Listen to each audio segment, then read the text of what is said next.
Good morning sa inyo lahat. Saan man sulok ng ating mundo. Si Trabahador Mix Vlog. Ayan po, maraming salamat po sa lahat ng ating mga viewers dyan, sa lahat ng mga subscribers ko dyan. Ito ang aking nilabang kahapon. At ngayon, papalansyahin ko naman ito. Ayan, sa dami. Kasi ang aking amo, nag-alisan. Kahapon dumating, nagdala ng mga labahin. Ayan, ito ang pinalansya ko. Yung iba, tinamad na akong i-deliver sa kanya-kanyang mga cabinet. Ayan pa. Ayan. Kung nakikita nyo, napakarami ng aking palansyahin. Lahat ng mga nilabang ko. Ayan pa. Ayan pa. Walang ubos. Lalo na pagbalik. Ganito ang buhay dito sa abroad. Kaya akala nyo napakaganda ng buhay sa abroad. Sabagay, depende sa trabaho.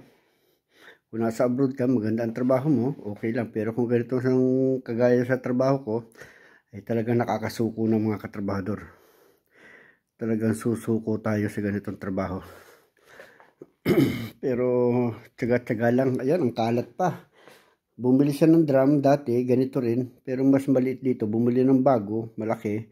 Kita mo sila, palibhasa, mapera, mayaman. Ayan o, ginagawa lang o. Ako pa rin mag-aayos niyan. Oh, santo cielo. Okay, maraming salamat po mga katrabador at maraming salamat po at God bless po sa bawat isa sa atin. Okay, bye-bye.